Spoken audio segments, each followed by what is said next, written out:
नमस्ते दोस्तों, मैं हूं डॉक्टर योगिता भिरुड। आपका हमारे माइंडवेल होम्योपैथी यूट्यूब चैनल में स्वागत है। आज हम देखेंगे ऑस्टियोआर्थराइटिस। ऑस्टियोआर्थराइटिस को हिंदी में आमवात कहा जाता है। दोस्तों, यह एक कॉमन टाइप ऑफ आर्थराइटिस है। ऑस्टियोआर्थराइटिस इसको डिजेनरेटिव जॉइंट कंडीशन भी कहा जाता है। चलिए देखते हैं डिजेनरेटिव मतलब क्या। पैथोलॉजी में अगर हम देखें तो ब्रेकडाउन ऑफ कार्टिलेज यह एक स्ट्रक्चर जो होता है वह आपके जॉइंट को प्रोटेक्शन के लिए होता है, जो आपके जॉइंट को मजबूती से मूवमेंट देने के लिए मददगार होता है। तो यह कार्टिलेज जब डैमेज होना शुरू हो जाता है तो इसके अंदर के नीचे के जो बोनी स्ट्रक्चर होता है वह भी डैमेज होना शुरू हो जाता है, जिससे जॉइंट्स वीक होती है और हड्डी एक के ऊपर एक टकरा के वहां पे हड्डी का भी घर्षण होना शुरू हो जाता है। तो इस वजह से जॉइंट में गैप क्रिएट हो जाती है। पैथोलॉजिकल लेवल पे हम डिजनरेशन के लिए डिजनरेटिव कंडीशंस मतलब हम देखेंगे कि लॉस ऑफ आर्टिकुलर कार्टिलेज होता है। इसके बाद thickening of the synovial membrane यह होता है। इसके साथ calcification of joint capsule and formation of osteophytes यह होता है। इसके कारण देखते हैं traumatic injury, obesity, lifestyle disorders, इसके साथ कोई मेडिकल कंडीशंस जैसे कि रोमेटॉइड आर्थराइटिस, गाउट या फिर थायराइड डिसऑर्डर्स। इन कारणों की वजह से ऑस्टियोआर्थराइटिस होने के चांसेस ज्यादा होते हैं। या कोई repetitive continuous use of particular one joint, यह भी एक रीजन ऑस्टियोआर्थराइटिस के लिए कारणीभूत होता है। चलिए सिम्टम्स देखते हैं। सिम्टम्स में ऑस्टियोआर्थराइटिस माइल्ड डिस्कम्फर्ट से लेके सीवियर डिसेबिलिटी तक यह बढ़ सकता है। इसमें 3 स्टेजेस होते हैं, जैसे beginning level, then mild level, severe level and very severe level. Joint pain, stiffness and swelling, यह 3 मुख्य सिम्टम्स दिखाई देते हैं। इसके साथ जॉइंट में आवाज आना यानी कि cracking noise in the joint यह भी दिखाई देता है। ऑस्टियोआर्थराइटिस की वजह से कोई भी जॉइंट की मोबिलिटी कम हो जाती है, जिससे जॉइंट को मूवमेंट होना डिफिकल्ट हो जाता है। इससे आपकी क्वालिटी ऑफ लाइफ पे भी असर पड़ता है। तो इसके वजह से पेशेंट्स में साइकोलॉजिकल कंप्लेंट्स यानी कि जैसे इरिटेबिलिटी, एंगर, चिड़चिड़ापन और उदासीनता यह कंडीशंस दिख सकती है। इस वजह से पेशेंट का मॉरल भी डाउन हो जाता है और एक नेगेटिविटी ऑफ द माइंड बनी रहती है। एप्लीकेशंस में देखेंगे जॉइंट डिफॉर्मिटी, जिसमें जॉइंट का स्ट्रक्चर चेंज होना, severe pain which leads to instability and loss of mobility यानी कि जॉइंट के मूवमेंट बंद होना, यह सबसे ज्यादा बड़े कॉम्प्लिकेशंस है। चलिए देखते हैं ऑस्टियोआर्थराइटिस के लिए कौन से टेस्ट करने चाहिए। सबसे पहले तो ब्लड टेस्ट यानी कि कुछ नॉर्मल कॉमन ब्लड काउंट यह होना चाहिए। इसके साथ अगर कोई दूसरे डिसीज की शंका है तो उसके साथ उसके लिए भी ब्लड टेस्ट करने चाहिए। इसके साथ x ray of the particular joint, जिसमें हम डैमेज देख सकते हैं। अगर इसके बाद भी जरूरत पड़ती है तो MRI of the particular bone. तो यह 3 टेस्ट जो होते हैं यह इम्पोर्टेंट है, जिसमें आप जब भी ट्रीटमेंट स्टार्ट करते हो तो आपका डॉक्टर यह आपको करने के लिए कह सकता है।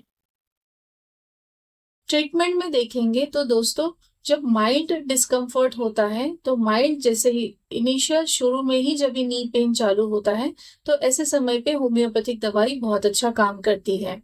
होम्योपैथिक दवाइयों के साथ हमें यहाँ पे एक्सरसाइज भी जरूरी होता है। तो एक्सरसाइज में अगर नी के लिए या कोई भी पर्टिकुलर जॉइंट का अगर पेन है तो उस हिसाब से आपको एक्सरसाइज करने पड़े। एक्सरसाइज यहाँ पे 50% का काम करता है और आपका मेडिसिन जो होता है यहाँ पे 50% ऑफ काम करता है। अगर पेन बहुत ही है, जैसे कि आप बिल्कुल भी सहन नहीं कर पा रहे हो, तो ऐसे टाइम पे आप एनाल्जेसिक यानी कि कोई भी इमरजेंसी पेन किलर का आप इस्तेमाल कर सकते हैं।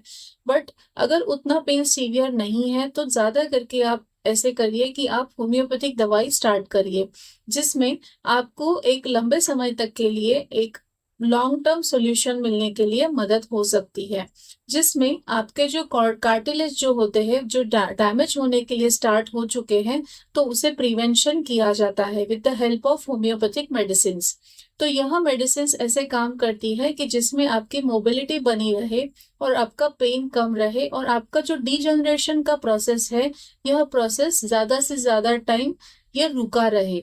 तो यह एक हमें चीज़ें करनी है। इसके साथ अगर ओबेसिटी है यानी कि वेट बहुत बढ़ चुका है, तो वेट कम करने के लिए भी हमें काम करना है, जिसमें होम्योपैथी फिर से असरदार हो सकती है।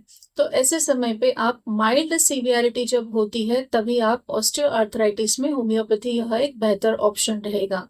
दूसरी चीज़ दोस्तों, अगर यह बहुत सीवियर हो चुका है यानी कि बहुत ही ज़्यादा डिफ़ॉर्मिटी हो चुकी है, ग्रेड 4 का स्टेज है जिसमें टोटल लॉस ऑफ स्ट्रक्चर हो चुका है, तो ऐसे समय पे आपको ऑपरेशन करना यह एक बेहतर सॉल्यूशन होगा, जिसमें आपको जो पेन है यह कम होगा और ज़्यादा से ज़्यादा आपका जो लाइफ है ये 15 से 20 साल यह पेन के लिए प्रोलॉन्ग हो सकता है। बट अगर उतनी सीवियरिटी नहीं है तो ज़्यादा करके आपको आपका नेचुरल जो बोन होता है या नेचुरल बोनी स्ट्रक्चर जो होता है, उसको आपको बचाने की कोशिश करती रहनी है। तो इसके लिए अगर पहले ही आप होम्योपैथी स्टार्ट करेंगे तो यह आपके लिए एक लॉन्ग टर्म बेहतर सॉल्यूशन कहलाएगा। इसके साथ अगर कोई और तकलीफ है जैसे कि रूमेटॉइड आर्थराइटिस है, गाउट है या फिर थायराइड डिसऑर्डर है, तो ऐसे चीज़ों में भी आपको होम्योपैथी बहुत असरदार हो सकती है।